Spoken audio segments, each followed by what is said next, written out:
नमस्कार। मेरे YouTube channel पे आप सभी का फिर से स्वागत है। आज से हम एक नया सीरीज स्टार्ट करने जा रहे हैं। इसमें क्या करेंगे ना, एवरीडे हम लोग जो आज तक पूछा गया जो अच्छे क्वेश्चंस होंगे उसकी प्रैक्टिस करने वाले हैं। मेन पर्पस है इसका कि आप किसी भी क्वेश्चन को कैसे अप्रोच करते हो, आप कैसे उसको सोल्व करते हो और कितने इजी तरीका से कम कैलकुलेशन में आंसर तक पहुंचते हो, वो बताने का मेरा पर्पस है।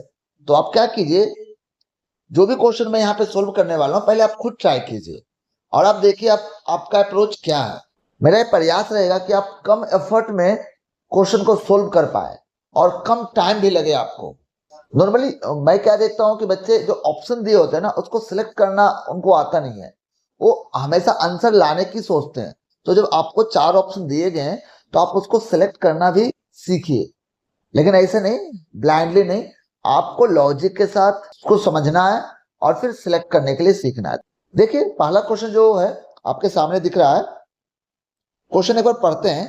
बोला गया क्वेश्चन में कि यदि 433, 456 और 33n को गुना किया जाए तो इसका जो इकाई अंक होगा वो n+2 होगा, तो n का मान ज्ञात। देखिए ऐसे क्वेश्चन में अगर आपको पूछा जाए इकाई अंक निकालना है तो सबसे अच्छा होता तरीका कि यूनिट डिजिट जो है, इकाई अंक जो है, उसके अलावा बाकी सबको कट कर दिया जाए। यहाँ से केवल 3 बचेगा, यहाँ केवल 6 बचेगा, यहाँ केवल n बचे। क्लियर? अब हमें केवल इसी को गुना करना है। तो आप बताइए 6 और 8 को जब गुना कीजिएगा 6 तिया 18 होगा और इकाई पे कितना आएगा 8।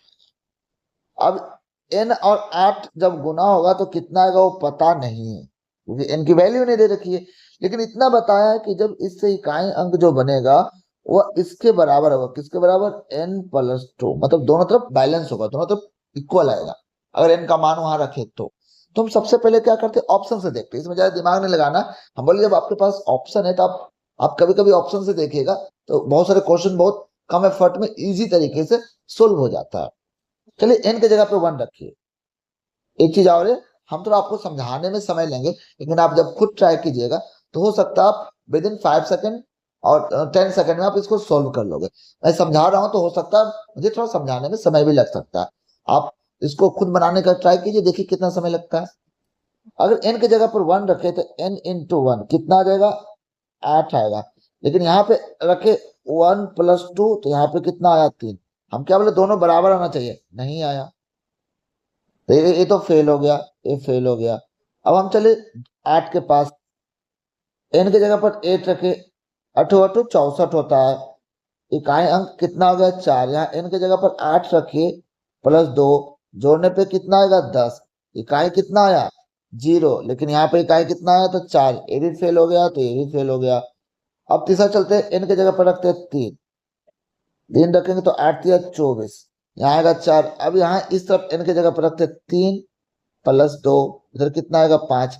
फिर बराबर नहीं आया, इसका मतलब हो गया कि ये भी ऑप्शन गलत है। अब ध्यान रखिए, जब आप 3 ऑप्शन सही से चेक कर लिए हैं तो चौथे ऑप्शन को चेक करने की जरूरत नहीं है, आप टिक करके आगे जा सकते हैं। लेकिन ठीक है, हम अभी यहाँ पढ़ा रहे तो आपको समझा देते हैं कि क्या ये सही होगा कि नहीं होगा। अब n की जगह पर आप क्या रखिए? यहाँ 6 रखिए, तो क्या हो जाएगा? 8 6 48, 48 होगा तो इकाई पे कितना आएगा? 8। यहाँ पे n की जगह पर रखिए 6 और +2, कितना हो जाएगा? 8। देखिए यहाँ जो 8 है, यहाँ जो 8 है, दोनों आपस में बराबर आया तो आंसर देखिए कितना हो गया? Option number 4। तो आप जब 3 ऑप्शन चेक कर लेते तो चौथे ऑप्शन को चेक करने की जरूरत नहीं पड़नी चाहिए, आप उसको टिक लगा के आगे बढ़ सकते हो। अब चलते हैं नेक्स्ट क्वेश्चन को देखते हैं और कुछ नया अप्रोच सीखते हैं, उसको कैसे बनाते हैं। देखिए आपके सामने जो क्वेश्चन दिख रहा है ना, ऐसा क्वेश्चन आप एग्जाम में कई बार देख चुके होंगे। आप कैसे बनाते हो पता नहीं, लेकिन जो मैं बना रहा हूं उसमें क्या सोचता हूं, आप उस चीज को सीखिए। क्वेश्चन में क्या बोल रहा है? 6 अंकों की सबसे बड़ी संख्या कौन सी है जिसमें 12 15 20 24 30 से विभाजित करने पर शेषफल क्रमशः 8 11 16 20 और 26 बचते हैं। मतलब कोई संख्या है 6 अंक की सबसे बड़ी जिसमें इन सबसे भाग देने पर पूर्ण भाग नहीं होती है बल्कि कुछ ना कुछ शेष बचता है। जब कभी भी आपको ऐसा क्वेश्चन आए तो आपका अप्रोच क्या होना चाहिए? आपका अप्रोच ये होना चाहिए कि इनमें से वो कौन सी संख्या है जिसका एक गुणनखंड किया जाए तो उसमें 3 निकले। क्या निकले? 3 या तो 9।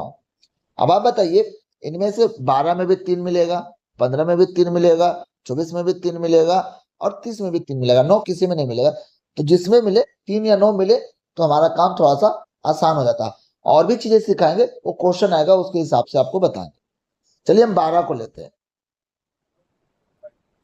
तो यहां से 12 को चूज किए तो 12 से भाग देने पर उस संख्या में शेष कितना मिल रहा है? 8। तो बताइए क्या 3 इसका गुणनखंड है? हाँ, 3 से भागा देंगे तो 12 लग जाएगा। इसका मतलब 3 से भागा देने पर अब सीधे 8 के बारे में सोचेंगे। 3 से 12 में तो देंगे तो 0 हो जाएगा ना।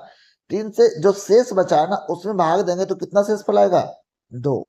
मतलब जिस संख्या में 12 से भाग देने पर 8 शेष बच रहा था, उसी संख्या में 3 से भागा देंगे तो कितना शेष बचेगा? 2 शेष बचेगा। अब 3 से भागा लगाना सबको आता है। हम क्या करते हैं? सभी डिजिट को जोड़ते हैं। तो जोड़ना तो आसान है। अब देखिए ऑप्शन से लेके चलते हैं आपको। ऑप्शन से कैसे चेक करेंगे? यहाँ पे देखिए 9 लग जाएगा भागा, ये वाला भी 9 3 से लग जाएगा, ये वाला भी 9 3 से लग जाएगा, ये वाला भी 9 3 से लग जाएगा, ये वाला 6 भी 3 से लग जाएगा। 5 बचा, जब 5 में 3 से भागा दीजिएगा तो 2 आपको शेष बचेगा। लेकिन ध्यान रखिए आंसर तो हमारा यहाँ 1 हो गया, लेकिन हो सकता आगे भी ऐसा हो। आप एक बार वेरीफाई कर लीजिए फटाफट। ये भी कटेगा 9 9 9 6, यहाँ शेषफल 0 आएगा। 9 9 9 9 6, इसको काटेंगे शेषफल 1 आएगा। 9 9 9 9 और 8 और 1 9, यहाँ भी शेषफल 1 आएगा। हमें क्या बोले? शेषफल कितना बचना चाहिए? 2। और ये केवल किस ऑप्शन में बच रहा था? ऑप्शन नंबर 1 में बच रहा था। तो हमारा आंसर कौन सा हो जाएगा? Option number 1। ऐसा नहीं है कि केवल 3 से और 9 से, 9 और 3 से चेक करना इसलिए बोला जाता है। नॉर्मली नहीं मिले तो आपको दूसरा अप्रोच भी लगाना पड़ेगा। वो क्वेश्चन आएगा तो आपको आगे अच्छे समय अलग तरीके से ऐसा क्वेश्चन आएगा तो मैं सोल्व करके बताऊंगा। लेकिन नॉर्मली जो क्वेश्चन पूछे जाते हैं एग्जाम में वो 9 और 3 के ऊपर बेस्ड होता है। तो ऑलमोस्ट जितने भी क्वेश्चन इस टाइप का आता है ना उसमें इस तरीका से बना सकते हो। आगे आने वाले जो वीडियोस होंगे उसमें और भी अलग अलग टाइप का क्वेश्चन लेके आएंगे और देखेंगे उसको कैसे सोल्व करके। क्लियर? यहां तक आपको समझ में आया होगा। नेक्स्ट क्वेश्चन को देखते हैं। यह क्वेश्चन देखिए 3 नंबर। इतना जबरदस्त क्वेश्चन है कि बच्चे इसको सोल्व करने में, हमको लगता है कम से कम इसको सोल्व करेगा तो 2-3-4 मिनट तो लगा ही देगा। लेकिन मेरे प्रोसेस सीखिए, आपको कलम चलाने की भी जरूरत नहीं पड़ेगी इसमें, अगर आप समझते हो क्वेश्चन को तो। पहले एक बार क्वेश्चन पढ़ के देखते हैं। बोल रहा है एक धनात्मक संख्या का 21 गुना उसके वर्ग से 100 कम है तो धनात्मक संख्या का मान ज्ञात करें। अब देखिए क्या बोला गया? एक संख्या है जिसका 21 गुना और उसके स्क्वायर से वो कितना कम है? 100 कम है। यही इक्वेशन बनेगा। अब बच्चे बैठ के क्या करेंगे? इस क्वाड्रेटिक इक्वेशन को, द्विघात इक्वेशन को सोल्व करेंगे। इसको सोल्व करने की जरूरत ही नहीं है। देखिए कैसे। आप इसमें x कॉमन लीजिए, यहाँ क्या बचेगा? x माइनस 21 बराबर क्या हो जाएगा? 100। अब आप बताइए, यहाँ सोचिए थोड़ा देर के लिए। यहाँ x से गुना समथिंग यहाँ है, इन दोनों को गुना करके 100 आएगा। 100 तभी आएगा भाई जब दोनों में से एक संख्या 100 का गुणनखंड हो। अब बताइए ऑप्शन में देखिए, क्या 26 से 26 का पढ़ा पढ़ेंगे 100 आएगा? नहीं आएगा। 22 का 42 का पढ़ोगे कभी 100 आएगा? नहीं आएगा। 41 का पढ़ोगे कभी 100 आएगा? मतलब ये 100 तभी होगा जब इनमें से एक संख्या 100 का गुणनखंड हो। और ऑप्शन नंबर किसमें बचता है? केवल 1 में। ध्यान रखिए जितना क्वेश्चन मैं आपको यहाँ सोल्व कर रहा हूँ कहीं ना कहीं एसएससी, रेलवे या फिर अदर एग्जाम में पूछा गया है। तो इसलिए ऑप्शन से आपको चूज करने के लिए भी आना चाहिए, सिलेक्ट करने भी आना चाहिए। हर बार नहीं, लगभग आप अगर 10 क्वेश्चन उठाइएगा तो उसमें 5-6 क्वेश्चन, 4-5 क्वेश्चन तो आप ऑप्शन से कर लोगे। तो मैं टफ क्वेश्चन भी लाऊंगा, ऑप्शन से सिलेक्ट करने वाला भी लाऊंगा और आपको बताऊंगा कैसे इसको जल्दी बनाते हैं। नेक्स्ट क्वेश्चन को देखते हैं। ऐसे क्वेश्चन तो बहुत बार पूछा जाता है, ऐसा वाला क्वेश्चन। व्यंजक इतना का इकाई अंक ज्ञात करें। ध्यान रखिए यहाँ जैसे आप देखें इकाई अंक खोजना है तो आपको पहले बोले इकाई के अलावा बाकी सबको क्या कर देना? कट कर देना। अब आप यहाँ से बताइए 5 पर पावर कुछ भी हो तो हमेशा इकाई कितना निकलेगा? 5। यहाँ से देखिए 6 पर पावर कुछ भी हो तो हमेशा क्या होता है? 6 ही आता। अब 3 का देखते हैं। ध्यान रखिए, हम उसको जल्दी बना सकते हैं लेकिन एक बार समझा देते हैं। 3 पर पावर 1 करने पे 3 होगा, 3 पर पावर 2 हो तो 9 बनेगा, 3 पर पावर 3 हो तो 27 का इकाई अंक 7 होगा, और 3 पर पावर 4 हो तो आप इसको फिर से कीजिएगा तो कितना आएगा, 1 आएगा। मतलब 4 की साइक्लिसिटी चलेगी। इसका जो पावर है 3 पर पावर 54 है, इसको 4 के खंड में तोड़ते हैं तो 4 गुना 13 हो जाएगा, 13 चौक 52 और 2 बच जाएंगे। अब आप बताइए, यहाँ पे इसको हटा के इसको ऐसे कर देंगे तो कोई दिक्कत नहीं है। और इसकी वैल्यू कितना है, 1, और पावर अगर 13 कीजिएगा तो भी कितना आएगा, 1 ही आएगा। इनटू यहाँ करोगे 3 तिया कितना हो जाएगा, 9। मतलब जो मेरा जो बना यहाँ पे, यहाँ हो गया 5 + 6 + 9, 9 6 15, 15 5 20, कितना आ गया, 20। इकाई कितना है हमारा, 0। ऑप्शन कौन सा हो जाएगा, हमारा हो जाएगा 4 नंबर। ये इजी था, इसको कर सकते थे। क्लियर है। नेक्स्ट क्वेश्चन को देखते हैं। ये क्वेश्चन देखिए, इसको बनाने के लोग एलिगेशन यूज करते हैं या फिर अलग तरीका से यूज करते हैं, इक्वेशन यूज करते हैं। मैं आपको ये बताना चाह रहा हूँ कि जब कभी भी आपको इस तरह का क्वेश्चन मिले, ऐसा नहीं बोल रहे, ध्यान रखिए एक चीज कि किसी भी टॉपिक को बनाने के लिए एक ही कॉन्सेप्ट जरूरी नहीं है, हमें अलग अलग कॉन्सेप्ट आने चाहिए, क्वेश्चन के हिसाब से हमें चेंज करना होना चाहिए। मतलब क्वेश्चन के हिसाब से आपको अपना जो थिंकिंग है उसको चेंज करना पड़ेगा। यहाँ पे आप कैसे सोचोगे, ऐसे क्वेश्चन आप कई बार देखे होंगे, आप इसको एक बार बना के देखिए खुद से, और मैं बनाता हूँ, आप देखिए। अगर अगर मेरे जैसा स्टूडेंट हो तो इस क्वेश्चन को बनाने में ना उसको कलम भी चलाने की जरूरत नहीं पड़ेगी। चलिए देखते कैसे इसको हम सोचते हैं, हम सोचते कैसे वो आपको बताते हैं। क्वेश्चन एक बार पढ़ते हैं। क्वेश्चन में लिखा हुआ है कि पी और उसके 3 दोस्तों का औसत 55 है। यदि पी का वजन उसके तीनों दोस्तों के औसत वजन से 4 किलोग्राम अधिक है तो पी का वजन ज्ञात है। अब क्वेश्चन में क्या क्या बोला है एक बार समझिए। बोला है कि टोटल औसत 55 है। अब 3 दोस्त, 1 दोस्त, 2 दोस्त, 3 दोस्त का अगर औसत x है तो जो चौथा है पी, उसका औसत उन तीनों से 4 ज्यादा है। इतना ही क्वेश्चन में बोला। अब आप बताइए कि अगर 3 दोस्त का औसत x होगा, इसका मतलब तीनों दोस्त का इंडिविजुअल जो औसत होगा, इंडिविजुअल जो वेट होगा वो x होगा। आपको ध्यान रखें, औसत का मतलब होता है उस औसत को सब में बराबर बराबर बांटना। अगर इसका x आया तीनों का मिलाकर, इसका मतलब है तीनों को x x x ही देंगे। अब आप बताइए, यहां तक तो सही है। अब आप इसको थोड़ा देखिए, टोटल देखिए। अब जब टोटल औसत निकालेगा तो 55 बताया है, लेकिन फिर बोले औसत क्या बोलता है कि सबको बराबर बराबर मिलना चाहिए। क्या बराबर बराबर है, यहाँ तो x है, यहाँ x है, यहाँ x है, यहाँ x + 4 है। जब हम चारों को एक साथ औसत देखते हैं तो पहले हम 3 का देखे, उसके बाद फिर हम चारों का एक साथ, ये तो गलत है। इसलिए अब क्या बोले कि चारों का औसत सेम होना चाहिए। ये तभी होगा जब यहाँ जो 4 है ना, ये सबको एक एक दे दे। एक इसको भी दे दे, एक इसको भी दे दे, एक इसको भी दे दे। इसके पास 3 तो बांट दिया, एक इसके पास बच गया। अब आप ध्यान से देखिए, इसके पास भी x + 1, इसके पास भी x + 1, इसके पास भी x + 1, इसके पास भी x + 1। अब बोलेंगे कि चारों का औसत सही है, क्योंकि औसत करने पे चारों को बराबर मिलना चाहिए। अब बताइए, इस x + 1 का मान कितना दे रखा है, 55। तो यहां से x का मान कितना हो जाएगा, 54। x का 54 निकल गया। लेकिन ओरिजिनल में जो p था, ये तो p था, p का कितना था यहाँ पे, 4 था। ये तो एक एक सबको दान किया, तो p का निकालेंगे तो इसमें 4 और क्या करना पड़ेगा, जोड़ना पड़ेगा। कितना हो जाएगा, 58 kg। हमारा आंसर कितना हो जाएगा, 58। अब आप कमेंट करके बताइए कि आपने इसको कैसे सोल्व किया, आप इसको कैसे अप्रोच लगाते हो, ये आपको बताना। क्लियर है। चलिए नेक्स्ट क्वेश्चन को देखते हैं। एक क्वेश्चन में देखिए बच्चा इसको कैसे सोल्व करता है और हम कैसे इसको सोल्व करते हैं। क्वेश्चन एक बार पढ़ के देखते हैं। 3 संख्याओं का औसत दे रखा 5:7:12। यदि पहली संख्या और तीसरी संख्या का योग दूसरी संख्या से 50 अधिक है तो तीनों संख्याओं का योग ज्ञात करें। ध्यान रखिए, जब कभी भी आपको अनुपात वाला क्वेश्चन दिखे ना, तो सबसे पहले आपका अप्रोच होना चाहिए कि पूछा क्या गया है। पूछा गया है तीनों संख्याओं का योग ज्ञात करें। अब आप बताइए, इस अनुपात को देख के तीनों संख्या का योग कितना होना चाहिए, 5 + 7 + 12। जोड़ोगे तो कितना हो जाएगा, अब जोड़ो, 12 दूनी 24 हो जाएगा। इसका मतलब ये होगा ना, जो भी आंसर होगा वो 24 के मल्टीपल का ही होगा। अब आप बताइए क्या 125 आएगा 24 के मल्टीपल में? नहीं आएगा। नहीं आएगा। 95 भी नहीं आएगा। 85 भी नहीं आएगा। इसमें ध्यान रखिए 120 24 के मल्टीपल का है, तो इसलिए हमारा आंसर कौन सा हो गया? 120। अब आप ये बताइए, यहाँ जो ये कहानी लिखा हुआ था इसका कोई मतलब यहाँ नहीं बचा।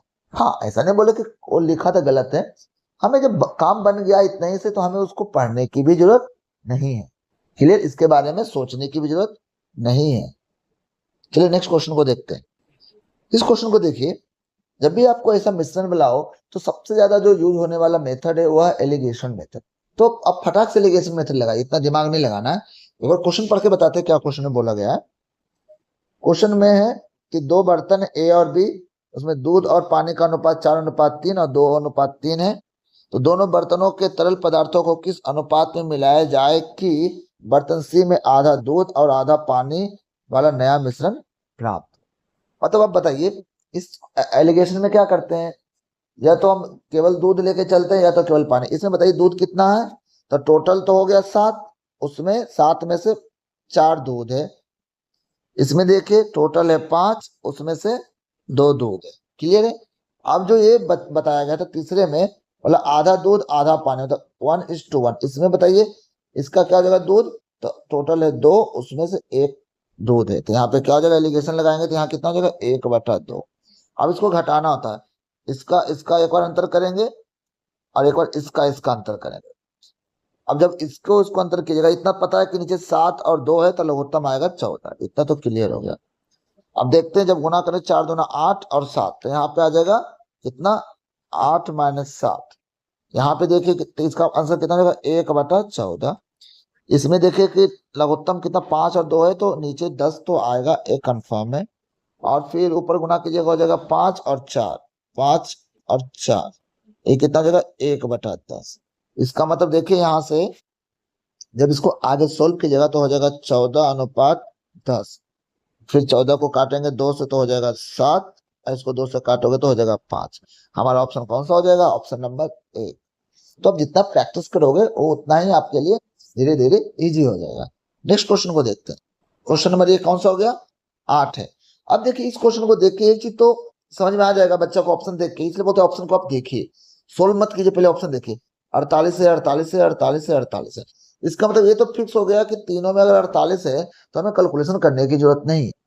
हमें बस ये देखना है कि इसमें दशमलव कितना बचेगा, कितने अंक के बाद दशमलव बचेंगे। तो इस परसेंटेज से 2 जीरो कटेगा, इस परसेंटेज से 2 जीरो कटेगा। यहाँ 2 अंक के बाद दशमलव है, ये दिख रहा है। अब ऑप्शन में देखिए 2 अंक के बाद दशमलव तो कहीं नहीं है। मतलब हमको एक चीज और ध्यान दीजिए, ये जो 5 है और इसमें जो इसको लिख सकते हैं ना 6 × 2, इसका 5 और इसका 2 आपस में गुना होगा तो एक बार और 10 बनेगा। जब ये 10 बनेगा तो एक जो दशमलव है इसका, इसके एक दशमलव को ये पीछे कर देगा। कहाँ कर देगा? यहाँ पे आ जाएगा। अब आप बताइए क्या ये दशमलव अब और कभी 10 बन सकता? कभी 10 नहीं बन सकता। बोलोगे क्यों नहीं बनेगा सर? तो अब बताओ 10 कब बनता है? जब 5 × 2 करते हैं तभी जाके 10 बनता है, तभी हमको 0 मिलता है। अब इस पूरे इक्वेशन में देखो तो केवल एक ही 5 था जिसका कि हम यूज ऑलरेडी कर चुके हैं। अब इसमें 5 नहीं है तो 10 नहीं बचेगा, नहीं बनेगा। इसका ये मतलब हो गया कि अब ये दशमलव कभी भी खत्म होने वाला नहीं है, एक अंक के बाद दशमलव तो रहेगा। इसलिए इतना सोचने के बाद समझ में आएगा कि हमारा ऑप्शन नंबर कितना होगा? 4 होगा। क्लियर है ना? इसको ऐसे बनाते हैं। ऐसे टाइप का क्वेश्चन और मैं लेके आऊंगा तो आप कैसे सोचते हो मेरे मेथड को देखोगे लगेगा यार इसमें तो कलम की चलाने की जरूरत नहीं। चलिए नेक्स्ट क्वेश्चन को देखते हैं। इस क्वेश्चन को देखिए, इसमें भी अगर आप ऑप्शन से सिलेक्ट कीजिएगा ना तो जल्दी से आप इसको सोल्व कर पाइएगा। एक बार क्वेश्चन पढ़ लेते हैं। क्वेश्चन में लिखा है एक व्यापारी तार बेचता है तट मूल्य। लगता है यहाँ कुछ गलत है, यहाँ तट नहीं, यहाँ क्रय होगा। इसकी इंग्लिश इसने गलत कर दिया। एक क्या आ जाएगा? Cost price. हाँ, अब पढ़ते हैं। एक व्यापारी तार बेचता है, क्रय मूल्य पर 60% का लाभ कमाता है, विक्रय मूल्य पर लाभ प्रतिशत क्या होगा? मतलब नॉर्मली हम लोग तो लाभ क्रय मूल्य पे कैलकुलेट करते हैं, बोलो वही लाभ को विक्रय मूल्य पे कैलकुलेट करके बताइए। सबसे पहले आप बताओ ये 60% का मतलब होता है कितना? 60% का मतलब होता है 3/50। आप सोल्व करके देख लीजिएगा। 3/50 आ जाएगा। अब ये 3/50 का मतलब होता है 50 रुपए पे 3 रुपए का उसको प्रॉफिट हुआ है, तो इसका जो विक्रय मूल्य हो गया वो 53 हो गया। ये क्रय मूल्य हो गया और ये विक्रय मूल्य हो गया। अब क्या बोल रहा है कि आपका जो कैलकुलेशन होगा लाभ प्रतिशत का, वो विक्रय मूल्य पे कीजिए। मतलब विक्रय मूल्य का मतलब हो गया कि अब हमें 53 से इसमें भाग देना पड़ेगा और इनटू क्या करना पड़ेगा 100। अब यहीं से आप देखिए आपका आंसर आ गया। आप ये बताइए कभी भी क्या 53 से 100 कटेगा? नहीं कटेगा, दशमलव आएगा ही आएगा। इसका मतलब बिना दशमलव वाला तो पहले ही खत्म हो गया। यहाँ तक क्लियर? अब आप बताइए कि इसका मान कितना होता है। जो भी कंपटीशन की तैयारी करता है उसको पता होता है कि इसका मतलब होता है 1/3। क्या होता है? 1/3। क्या यहाँ 1/3 लिखा हुआ है? क्या ये कटने का चांस नहीं है? इसका मतलब ये तो फिक्स हो गया कि ये कभी भी ऑप्शन नहीं आएगा। ऑप्शन नंबर क्या होगा? 4। आप इसको सोल्व कीजिए तो भी 4 आएगा, नहीं तो आप ऑप्शन जब 3 काट चुके चौथा नंबर ही सही होगा। ये हमेशा अपने आप पे विश्वास कीजिए कि आप अगर 3 सही काटो तो चौथा जो बचेगा वो सही ही होगा। क्लियर है? ऐसे आप सोचना सीखिए। अगला क्वेश्चन देखते हैं। ये आज का लास्ट क्वेश्चन है। आप इस क्वेश्चन को भी देखिए आप कैसे बनाओगे। ये सब क्वेश्चन ना आपको सिखाएगा कि आप आपके थिंकिंग पावर कितनी है, क्वेश्चन को कैसे अप्रोच करते हो। क्वेश्चन में क्या लिखा है एक बार पढ़ लेते हैं। लिखा हुआ है कि रोहित 450 रुपए में एक गेंद खरीदता है, तो इसका क्रय मूल्य हो गया ये, और उसे बेचता है। रोहित ग्राहक को 20% और 5% का क्रमिक छूट देता है, तो गेंद का विक्रय मूल्य क्या होगा? बच्चे पहले क्या करेगा, इसका और इसका क्रमिक, देखिए आप कैसे बना वो भी बताते हैं। आप क्या करोगे, 20 + 5 + 20 इंटू 5/100 करोगे। यहाँ हो जाएगा 5, 5 से कटेगा, एक यहाँ बचेगा, तो बोलोगे 26% का वो छूट दे रहा है। फिर बोला, फिर आप निकालोगे कितना, जब ये 26% का छूट दिया तो वो कितना में बेच रहा होगा, और बेच रहा होगा 74% में, यही होगा। फिर आप जाकर के क्या करोगे, 450 का 74% निकालोगे। इतना नहीं करना होता, आप करोगे तो आंसर आएगा नो डाउट, लेकिन आपको टाइम भी तो एग्जाम में बचाने हैं। तो ये करना अच्छा चीज, जब केवल पूछता कितना प्रतिशत हमें छूट मिलेगा ओवरऑल तो ठीक था, लेकिन हमें लास्ट में विक्रय मूल्य पूछा है, तो आप थोड़ा सोच के देखिए इसको कैसे बना। हम मेरे अप्रोच से देखिए, आपको समझ में आएगा कि कितना इजी क्वेश्चन था। आप पहले क्या करोगे, आप ही बताइए, 450 रुपया का था, इसमें 20% जब दिया छूट तो कितना प्रतिशत में बेचा, 80% में। जब दिया 5% का छूट तो कितना में बेचा, वह बेचा 95%, मतलब यहाँ 100 लिखते हैं समझाने के लिए। अब आप सिंपल से बताइए, इस क्वेश्चन में एक चीज बहुत ही लॉजिकल चीज है, और वह है 45। 45 को तोड़िए, आपको मिलेगा 9 × 5। ध्यान रखिए, 5 तो नीचे 100 से कट भी सकता है, लेकिन यह 9 कभी नहीं कटेगा। नीचे से 100 से तो 9 कभी नहीं कटने वाला है। इसका मतलब 9 तो हर हालत में क्वेश्चन में आगे तक रहेगा, आंसर तक ये हमारे साथ चल। 5 कट सकता है क्योंकि नीचे 100 है ना, तो 5 से कट सकता है, लेकिन ये 9 जो है वो कभी नहीं कटने वाले, आंसर तक साथ चलेगा। इसका मतलब ये हो गया ना, जो आंसर मिलेगा ना वो 9 का गुणज होगा, 9 का मल्टीपल होगा। अब ऑप्शन में देख लीजिए कि 9 से कौन सा कट रहा है। अब जोड़िए सर, 4 3 7 7 दोनों, एक कटा, ये तो क्लियर है, लेकिन अभी और ऑप्शन देख लेते, हो सकता है कोई और कट रहा हो। 5 4 9 और 3, ये 2 कटा, 3 बच गया। यहाँ हो गया 4 3 3 6 6 4 10, ये भी नहीं कट रहा है, ये भी नहीं कट रहा है। 6 3 9 2, ये भी नहीं कट रहा। तो हमारा ऑप्शन कौन सा हो जाएगा, 1 नंबर। क्लियर? इसको सोल्व करने की भी जरूरत नहीं थी। बच्चे की और बोलेगा, सर आप एक काम क्यों नहीं किए, आप इसको 3 × 15 क्यों नहीं चेक किए, 15 45। ध्यान रखिए, सबसे पहले अगर आपको 2 ऑप्शन मिले, 3 और 9 को सिलेक्ट करने का, तो प्लीज आप पहले 9 को प्रायोरिटी दीजिए, फिर 3 को दीजिए। अगर 9 और 3 दोनों मिल रहा है ना, तो पहले आप 9 को सिलेक्ट कीजिए। क्लियर है? जैसे आप 3 का करते हैं ना, तो ध्यान से देखिए, 3 से ये भी कर जाता है, देखिए 5 4 9 और 3, तो आप अटक जाते। तो आप हमेशा ध्यान रखिए, पहले 9, अगर 9 मिल रहा है तो पहले 9, फिर बाद में 3। तो ये भी ऑप्शन नहीं था, हमारा आंसर कौन सा हो गया, ऑप्शन नंबर 1। क्लियर? जब कभी भी आपको ऐसा मिलेगा तो आप इतना सोच सकते हैं, इसमें और भी तरीका से सोच सकते थे, उतना ज्यादा डिटेल में नहीं जा रहे, जो इजी लगेगा।